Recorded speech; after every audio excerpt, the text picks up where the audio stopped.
Ministère Bethesda. Ministère Bethesda. Ministère Bethesda. Nous allons terminer cette étude en expliquant pourquoi même Jésus,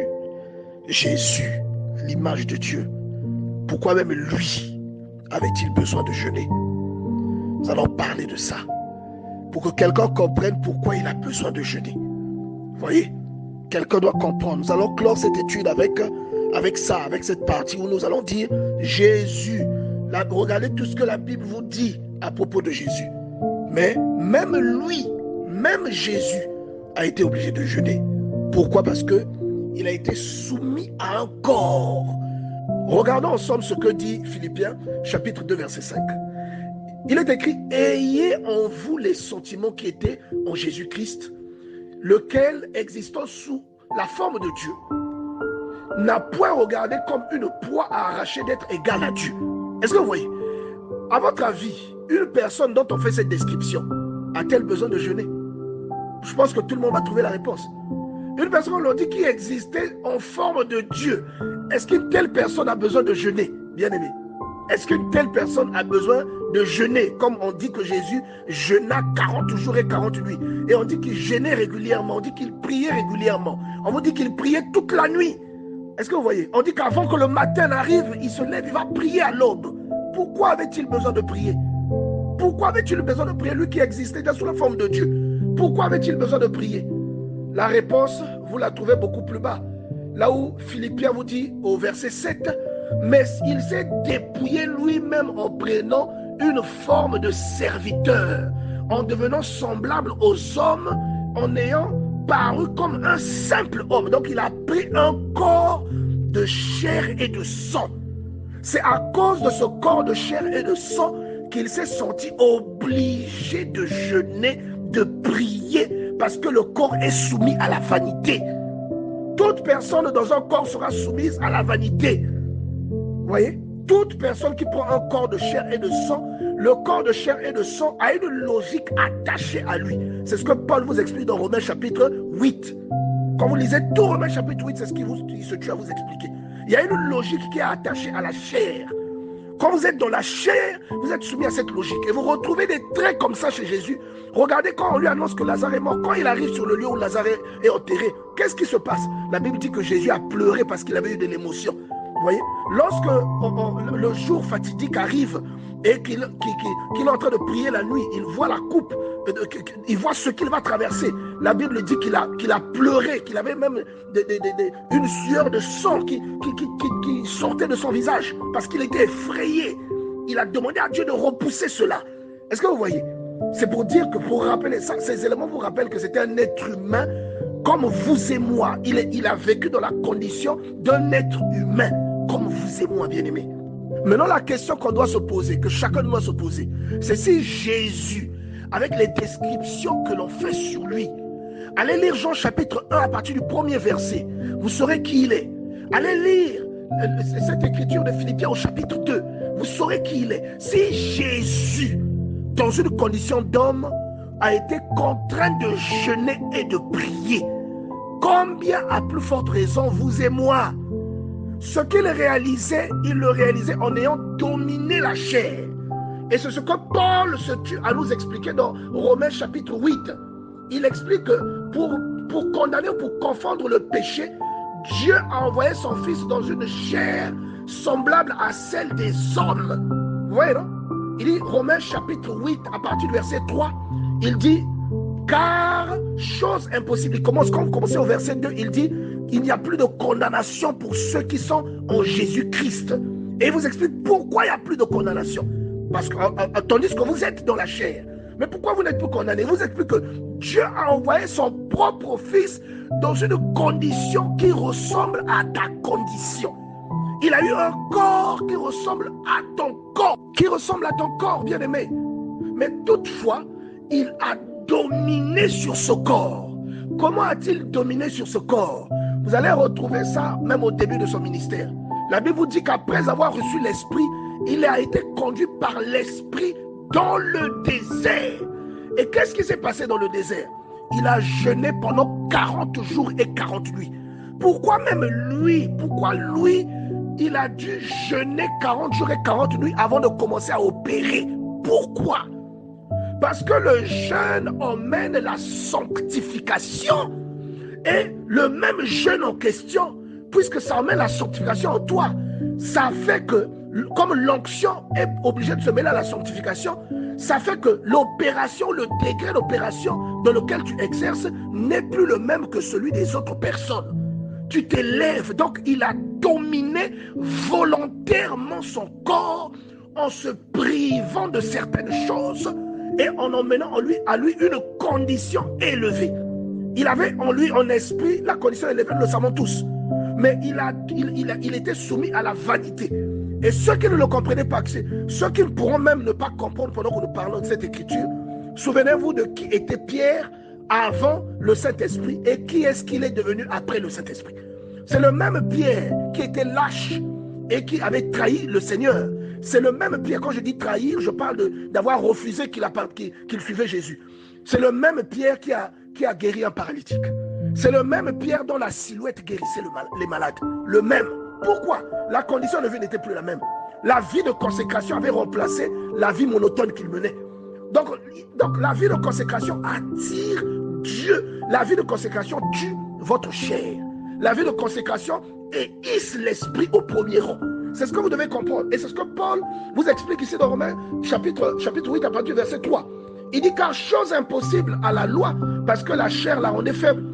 Dieu a condamné le péché dans la chair en envoyant à cause du péché son propre fils dans une chair semblable à celle du péché. Et qu'est-ce qu'il a fait? Il a dominé la chair en question, pas par des discours, mais par des actes. Il a jeûné. Est-ce que vous vous rendez compte? Il a prié constamment et il a maintenu cette force de façon régulière. C'est pourquoi même après les 40 jours, vous voyez que lui, il menait une vie, contrairement à ses disciples, il menait une vie de jeûne constant. Il menait une vie de prière intense. Chaque fois, on vous dit que Jésus s'était retiré pour prier. Chaque fois, il s'était retiré pour prier. Vous vous interrogez, mais pourquoi lui, il avait besoin de prier autant? Combien, à plus forte raison, vous et moi? J'aimerais dire à quelqu'un ce soir que l'onction de Dieu a besoin de la sanctification. Dieu opère là où il y a la sanctification, là où il y a la sainteté. Rappelez-vous, lorsque le peuple d'Israël voulait rencontrer le Seigneur, ils ont dit à Moïse, nous voulons parler à Dieu, nous voulons le rencontrer. Et Moïse leur a dit, je vais donner votre requête à Dieu. Qu'est-ce que Dieu leur dit? Dieu leur dit, je vous rencontrerai dans 3 jours, mais sanctifiez-vous, qu'aucun de vous ne s'approche de sa femme. C'est-à-dire que personne ne devait avoir des rapports sexuels, parce que c'est aussi un moyen de sanctification. Vous voyez, vous allez remarquer, bien aimé dans le Seigneur, que même Jésus, allez lire Colossiens pour comprendre ce que Jésus est. Même Jésus a eu besoin de jeûner 40 jours. Jésus étant dans la chair, Jésus étant dans un corps comme le nôtre, a eu besoin de jeûner 40 jours et 40 nuits avant de commencer à opérer à une certaine dimension. Et j'aimerais faire comprendre à quelqu'un qui pense qu'il peut simplement obtenir des choses et qu'il ne les obtient pas, et qui par conséquent est frustré parce qu'il ne les obtient pas. Ce que tu fais n'est pas suffisant. Si tu ne jeûnes pas, il y a une force spirituelle qui te manquera. Il y a des charges en esprit que tu ne pourras pas soulever. Il y a des forteresses spirituelles que tu ne pourras pas renverser parce que tu n'as pas le niveau de consécration, tu n'as pas la sanctification qui va avec le niveau de consécration en question. Vous voyez, tu n'as pas la sanctification, le mode de vie, le mode de dévotion qui attire l'Esprit de Dieu pour que l'extraordinaire commence à opérer dans ta vie. Dieu opère à une certaine dimension. Voilà pourquoi, dès que quelqu'un commence à se consacrer à Dieu, dès que quelqu'un commence à faire un travail de sanctification, vous allez voir surgir des tentations qui sortent de nulle part.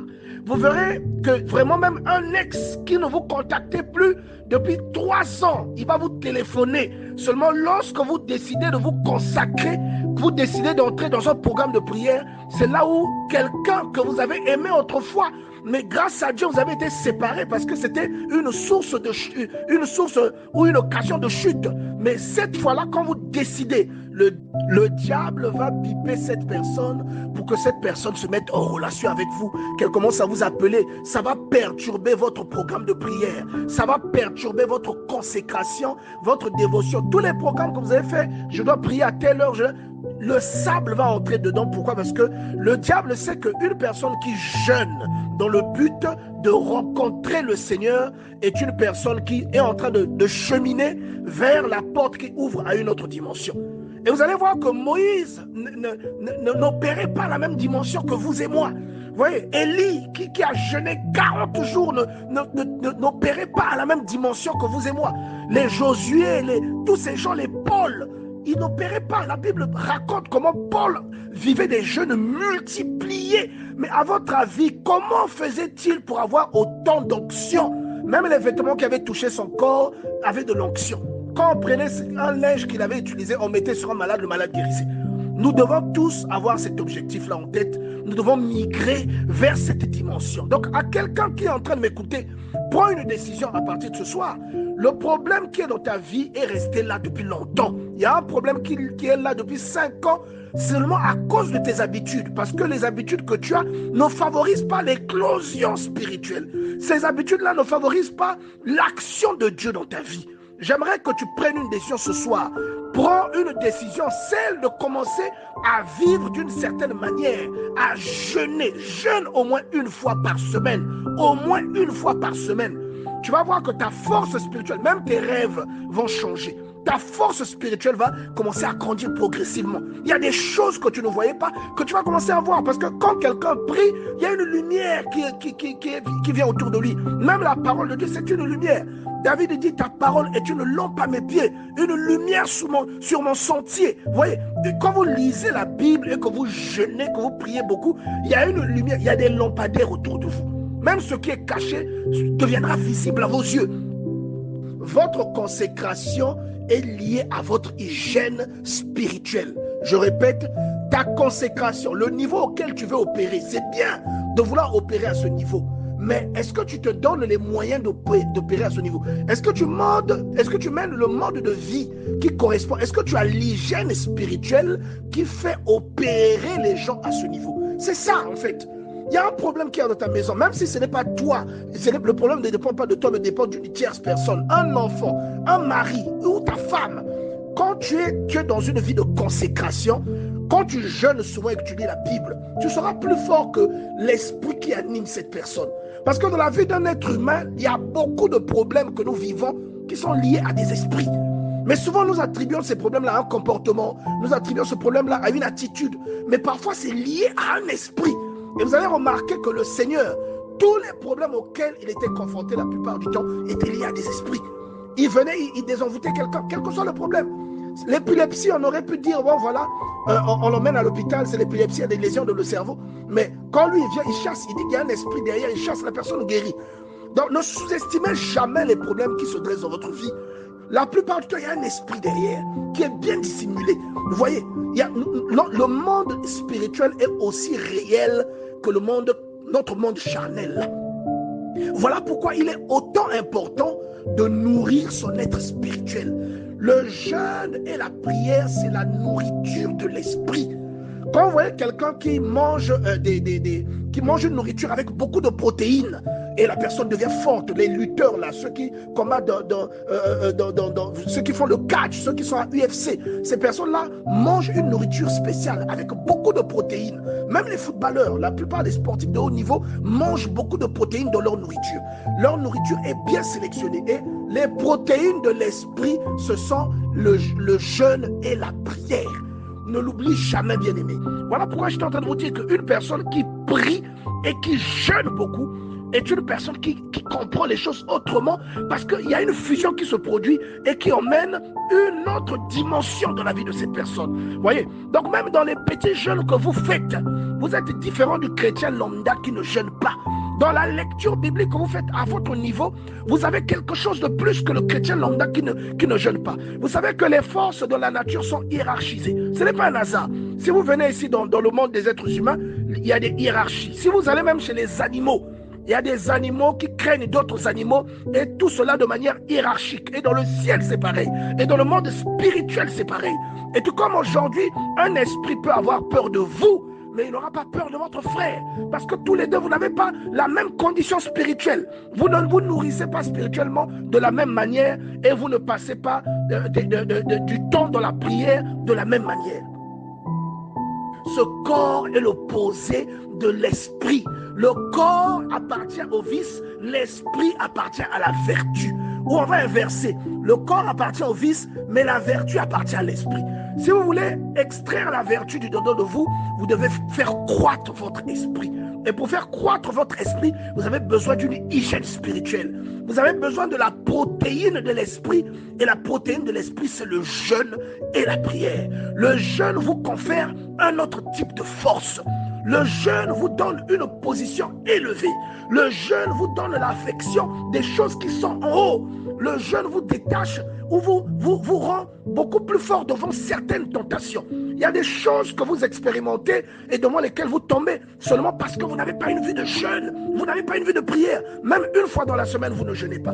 Et ça, c'est très problématique. Le jeûne est un accélérateur de sanctification au même niveau que la parole que vous écoutez ou que vous lisez apporte la sanctification en vous. Et l'onction de Dieu a besoin de cette sanctification parce que Ésaïe vous dit, je l'ai dit tout à l'heure, Ésaïe vous dit que c'est à cause de vos péchés que vous n'êtes pas exaucés. Ésaïe dit c'est à cause de nos transgressions que Dieu nous cache sa face. Donc celui qui ne voit pas la main de Dieu dans sa vie, c'est à cause de ses transgressions. Mais pourtant, il va à l'église. Vous voyez? Donc il y a un niveau de transgression, il y a un niveau d'exaucement que vous recherchez. Donc pour atteindre cet exaucement, vous devez obligatoirement jeûner. Il y a un niveau de consécration que vous cherchez. Que quand vous prêchez la parole, vous touchez les gens, vous devez obligatoirement jeûner. Il y a un niveau de consécration dans le don que Dieu vous a donné. Quand vous interprétez un rêve, vous l'interprétez avec des détails minutieux. Vous devez jeûner pour arriver à ce niveau-là. Il y a un niveau de consécration que vous recherchez, que Dieu vous a donné le don de chant. Lorsque vous chantez, les gens ne remarquent plus seulement votre belle voix, mais lorsque vous chantez, vous devenez une occasion de délivrance. Comme David, lorsqu'il chantait, le mauvais esprit qui était chez Saül se retirait. Et vous aussi, lorsque vous allez chanter, votre chant ne sera plus particulier à cause de votre belle voix, mais on va ressentir une chose qui accompagne votre chanson. Et je vous dis bien aimé, ces choses-là existent. Moi je me souviens, ces choses-là existent. J'ai entendu quelqu'un chanter et j'ai ressenti l'esprit, mais la personne chantait en a cappella. Et donc il y a des gens qui, en dehors de la belle voix, qui ont une onction qui accompagne ce qu'il faut, parce qu'ils ont une hygiène spirituelle. Et vous voyez ce type d'exemple, comme l'exemple de Exode chapitre 34 verset 28, vous le retrouvez partout dans la Bible auprès des grands hommes. C'est des gens qui jeûnaient beaucoup. C'est des gens qui jeûnaient beaucoup. Ils étaient très pieux. Ils avaient des défauts, mais ils avaient une vie de consécration. Vous voyez, c'est les gens qui pouvaient rester là toute la journée. Il est par terre, il n'a pas mangé, il ne s'est pas lavé, il ne s'est pas brossé. Pourquoi? Parce qu'il recherche la face de Dieu. Il veut que Dieu, il veut que Dieu l'emmène à un niveau. Les mots sont même en train de m'échapper, bien aimé. Il veut que Dieu l'emmène à un niveau, à une dimension.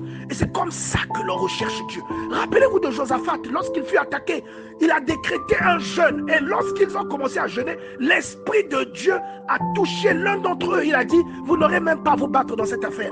Dans 3 jours, allez à tel endroit et vous trouverez que Dieu aura déjà tout fait pour vous. Effectivement, les 3 jours accomplis, ils sont allés, ils ont trouvé des cadavres sur le champ de bataille, alors que ces gens venaient les attaquer. C'est là la même chose qui se produit dans la vie de quelqu'un qui jeûne souvent, et lorsqu'il y a des problèmes, des phénomènes qui surgissent pour vous assaillir. Bien aimé, vous savez le nombre de choses qu'une maladie doit traverser pour vous atteindre. Vous savez que vous avez à l'intérieur de vous des anticorps qui défendent votre organisme. Donc lorsque vous tombez malade, ça veut dire que la maladie, ça veut dire Dieu a tout mis pour que vous soyez en bonne santé. Dieu a tout mis pour que la grâce de Dieu ne vous quitte pas. Vous voyez, non? Donc quand ça a réussi à vous quitter, ça veut dire qu'il y a une petite négligence de votre part, parce que quand quelqu'un est malade, il y a des signes avant-coureurs. Tout comme quand une épreuve vient ou quand quelqu'un est frappé par l'ennemi, s'il est concentré, il verra ça avant que ça n'arrive. Même dans le sommeil, il verra ça. Mais regardez, vos anticorps, c'est comme des soldats. Oui, non, c'est comme des soldats.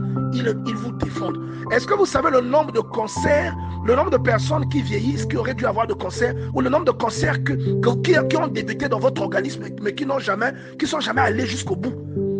Essayez de vous lire, essayez de vous cultiver. Vous allez voir que l'organisme à lui tout seul, il y a des cellules qui se suicident.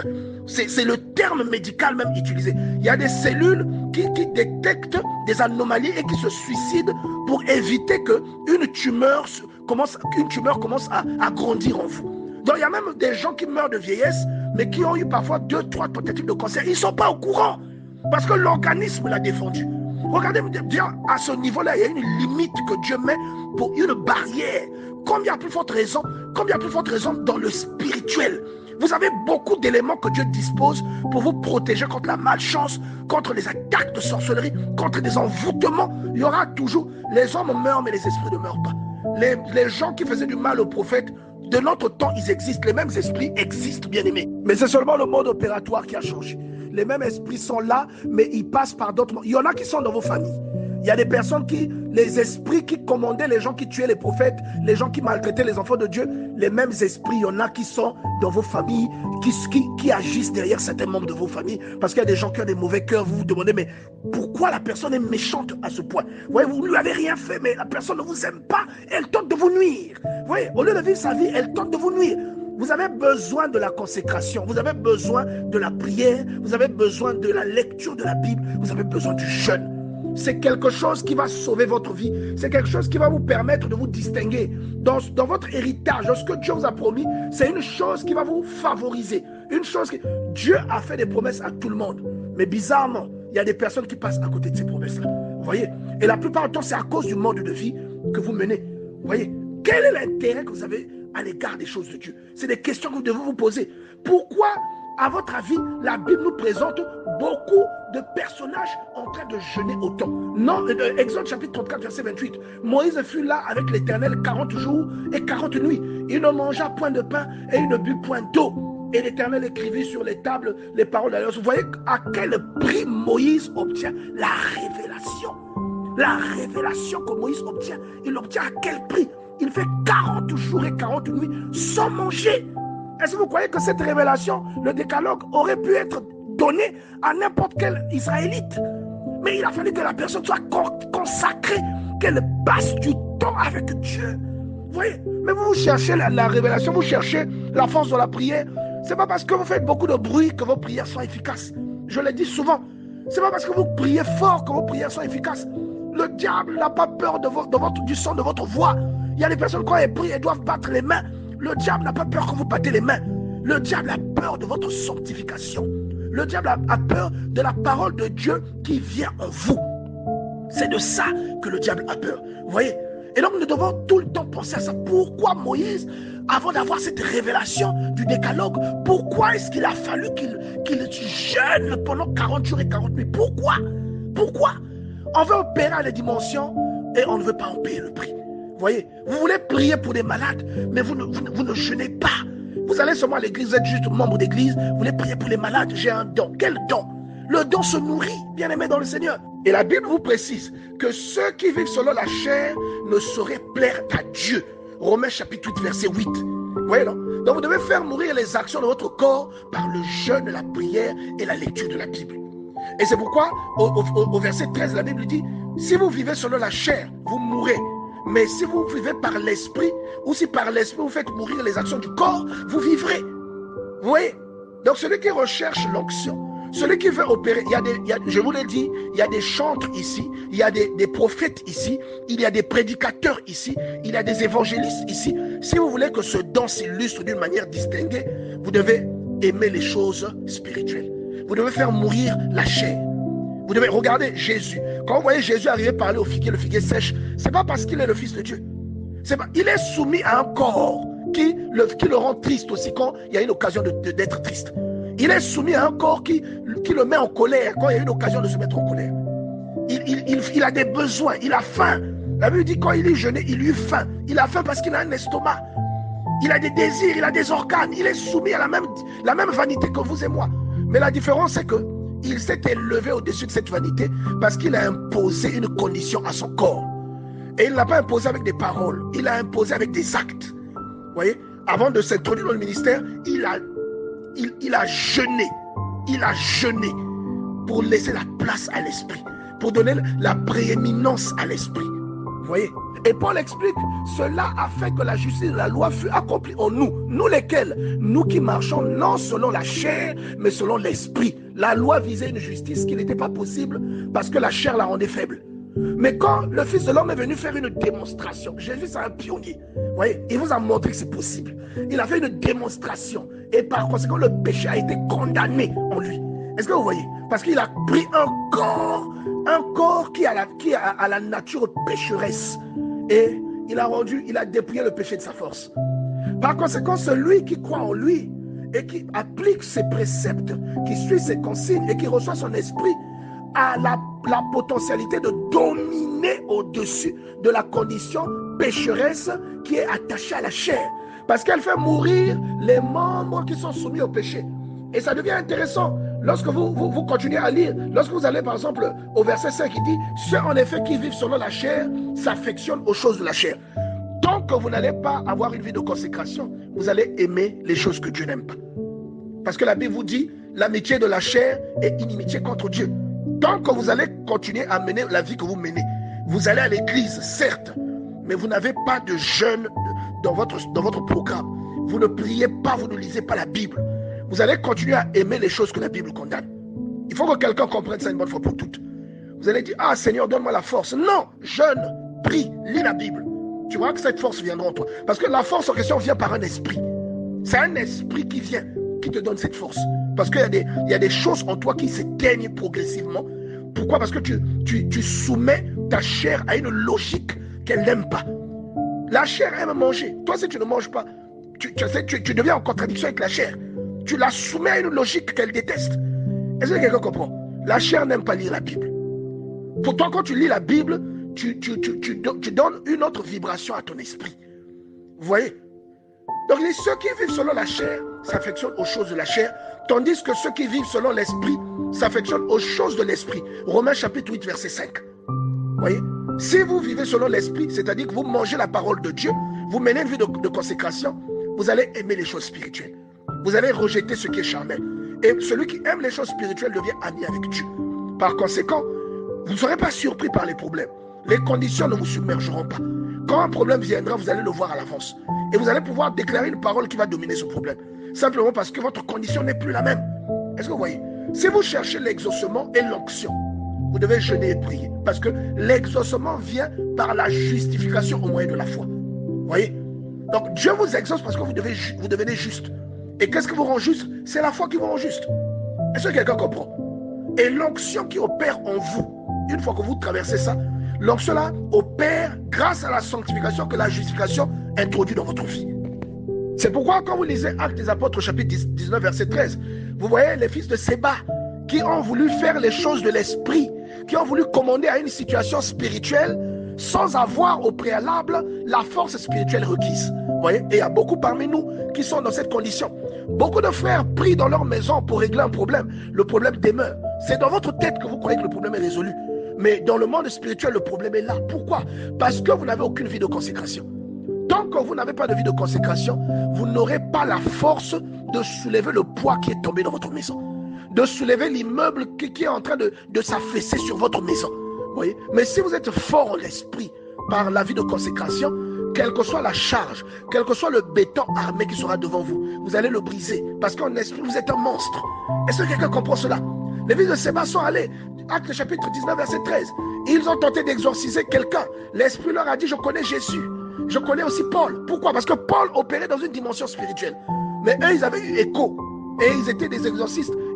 Comme un peu les chrétiens qui vont à l'église, ils appartiennent à une communauté, mais sans attache. Il n'y avait pas le nom de Dieu en eux. Il n'y avait pas l'esprit de Dieu en eux. La Bible dit dans le livre de Romains que celui qui n'a pas l'esprit de Dieu n'est pas fils de Dieu. Vous voyez? Donc Dieu ne connaissait pas leur position. Quand le démon les a vus, il s'est rendu maître d'eux. Et la Bible dit au verset 14, ceux qui faisaient cela étaient 7 fils de Séva. Et je vous dis aussi que ce n'est pas votre nombre. C'est pas parce que vous allez à 3, à 4 ou bien même à 10 prier pour un malade à l'hôpital que ce malade-là sera guéri. C'est pas parce que vous criez fort pendant que vous priez sur ce malade-là que ce malade-là sera guéri. Si vous n'avez aucun esprit qui vous accompagne, aucune vie de consécration, vous serez toujours attaché aux choses de la chair. Elles auront de la domination sur vous. Quand l'ennemi vous verra, l'ennemi verra ce côté-là. Quand l'ennemi vous regardera, il verra que la chair domine encore sur vous. Et vous ne lui ferez pas peur, parce qu'il n'y a aucune sanctification en vous. Vous voyez? Ce n'est pas le son de votre voix, j'aime dire ça. Ce n'est pas le son de votre voix, parce que vous avez une voix grave, ou le bruit que vous faites quand vous priez. Ce n'est pas ça qui chasse l'esprit. C'est votre condition spirituelle. Vous devez être consacré. Vous devez passer du temps à jeûner et à prier. Vous voyez?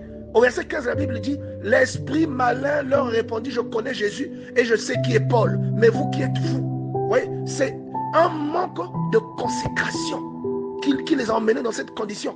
Et l'homme dans lequel étaient les esprits, l'homme dans lequel était l'esprit se lança sur eux et s'est rendu maître de tous. Il les maltraita de sorte qu'ils s'enfuirent de cette maison nus et blessés. Beaucoup vivent ça. Vous priez pour une situation, mais la situation ne fait que s'empirer dans votre maison. Parce que vous n'avez aucune vie de consécration. Beaucoup d'échecs dans votre vie sont dus à une absence de vie de prière. Parce que la plupart du temps, les événements que vous voyez, il y a des esprits derrière. Les gens vont dire non, c'est peut-être extrême de dire ça, c'est faux. Lisez la Bible. Le monde que vous voyez charnel est régi par des forces spirituelles. Vous voyez? Même la maladie, c'est une force spirituelle. La maladie qui fait que voilà, il y a une rupture quelque part et cette rupture emmène la fièvre. Il y a une force spirituelle qui est derrière chaque événement. C'est comme si vous prenez un morceau de pierre, vous le déposez quelque part. Même pendant 1000 ans, si personne ne déplace cette pierre, vous la retrouvez là. Pourquoi? Parce que il y a derrière chaque mouvement, il y a une force. Et la force, elle est abstraite. Vous ne pouvez pas toucher la force. Elle est spirituelle. Est-ce que quelqu'un comprend ce que je dis? Vous voyez? Donc le manque de consécration est à la base de beaucoup d'échecs qui dominent sur qui restent là longtemps dans notre vie. On doit se réveiller et sortir de ces conditions. Vous voyez? Dans les églises, beaucoup de personnes chassent des démons sans avoir au préalable la moindre force spirituelle. Ils chassent des démons seulement avec leur bouche. Le démon est là. C'est parce que la plupart des gens ont des yeux fermés. C'est-à-dire qu'ils ne peuvent pas voir au-delà du spirituel, au-delà du charnel. Sinon, si Dieu vous ouvre les yeux, vous allez voir qu'il y a beaucoup de charlots dans les églises. Dieu vous appelle à quelque chose, mais ce que vous faites ne reflète pas vraiment. Ça ne reflète pas vraiment ce que vous déclarez. Est-ce que vous voyez? Parce qu'il n'y a aucune consécration. Il y a même des gens qui vous imposent les mains sans avoir une force spirituelle. On vous impose les mains pour rien. Comprenez? Vous devez rechercher la consécration. Si vous ne jeûnez pas, vous ne serez pas fort en esprit. Vous ne résisterez pas devant certaines tentations. Et certaines difficultés emporteront la petite foi, le peu de foi qui est en vous. Quand la difficulté viendra, vous serez triste, elle emportera votre foi. Vous voyez? Vous devez retenir une chose bien aimée. Le corps est l'ennemi de la vertu. Recherchez la vertu par l'esprit. Une fois que vous êtes dans ce corps, bien aimé dans le Seigneur, toutes les capacités, tout le potentiel que vous avez en esprit, qui peut vous permettre de tenir face à un problème, qui peut illustrer la nature de Dieu qui est cachée en vous, qui peut vous permettre de voir une situation que l'on vous cache. Une fois que vous êtes dans ce corps, ces choses-là deviennent difficilement accessibles. Il y a une chose dans votre corps que vous devez faire mourir. Vous trouvez ça dans Romains chapitre 8. On vous explique qu'il y a des choses en vous que vous devez volontairement faire mourir pour permettre à votre esprit de prendre le lead, de s'exprimer en premier. C'est là où vous voyez que vous commencez à faire beaucoup de rêves. Et souvent, c'est des rêves prémonitoires. Vous avez maintenant une forte intuition. Vous commencez à voir parce que vous favorisez maintenant la nutrition spirituelle. Vous favorisez des choses qui nourrissent votre esprit. Vous voyez? Et vous savez, la vertu, c'est ça, surtout ça, vous devez retenir ça. La vertu appartient à l'esprit. Le corps n'est pas vertu. Le corps, c'est l'opposé de l'esprit. Et Paul vous explique dans le livre de Romains que le corps a des désirs qui sont contraires aux désirs de l'esprit. Vous voyez? Les deux ont des désirs contraires. Donc vous devez choisir. Si vous êtes guidé par le corps, la Bible vous dit, toujours dans Romains 8, que vous allez vers la mort. Et ce n'est pas la mort du cimetière, c'est la mort, même la seconde mort. Mais si vous êtes guidé, vous favorisez l'esprit, vous vivrez. Est-ce que vous voyez? Donc vous avez tout à gagner en favorisant des choses qui font grandir votre esprit au-delà de l'expression que votre esprit a aujourd'hui. Donc vous devez retenir que le corps est l'ennemi de la vertu. le corps appartient au vice, mais la vertu appartient à l'esprit. Et votre corps va toujours étouffer votre volonté de vous élever spirituellement. Si vous prenez la décision de jeûner, vous allez voir que quelque chose va vous empêcher de le faire. C'est la réalité de votre corps. Le corps est le véhicule qui vous permet de vous mouvoir dans le monde charnel. Mais il y a un véhicule qui a des capacités ou un potentiel au-dessus du corps.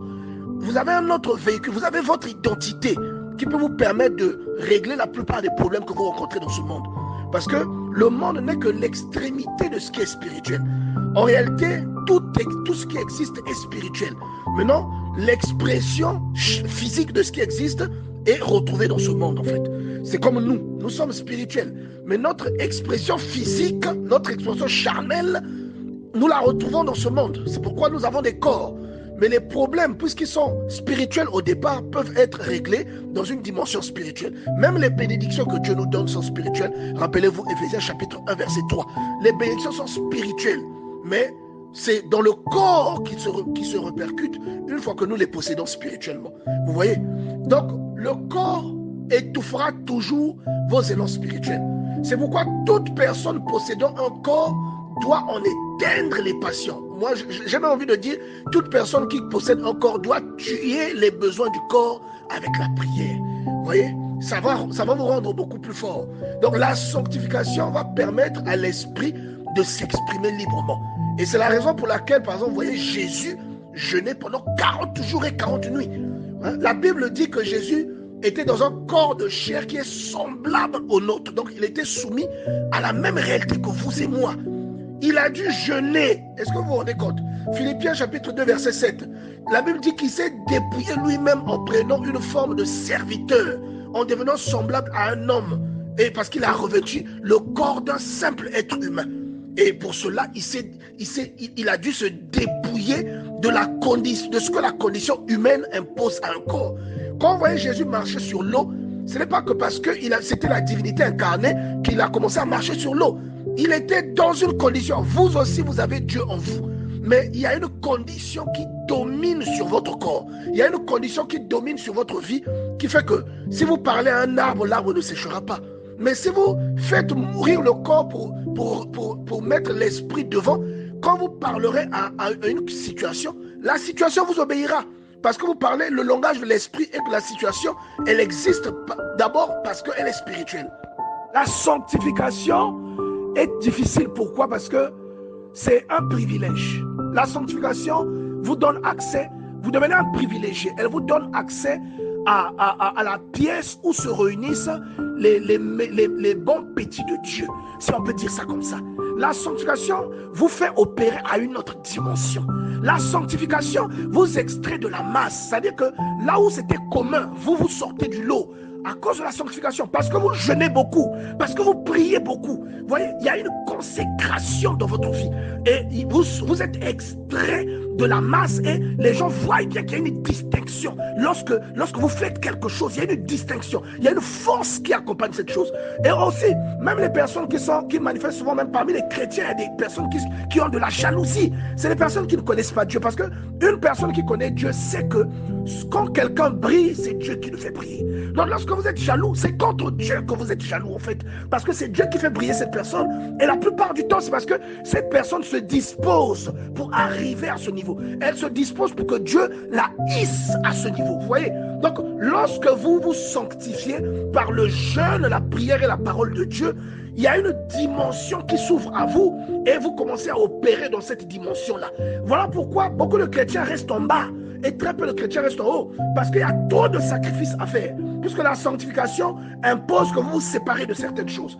Et le Seigneur le déclare, il dit, celui qui, aussi nous lisons Luc chapitre 9 verset 62, la Bible dit, Jésus lui répondit, quiconque met la main à la charrue et qui regarde en arrière n'est pas propre au royaume de Dieu. Ou d'autres versions disent, n'est pas digne de moi. Vous voyez, non? Il y a un sacrifice que vous devez faire.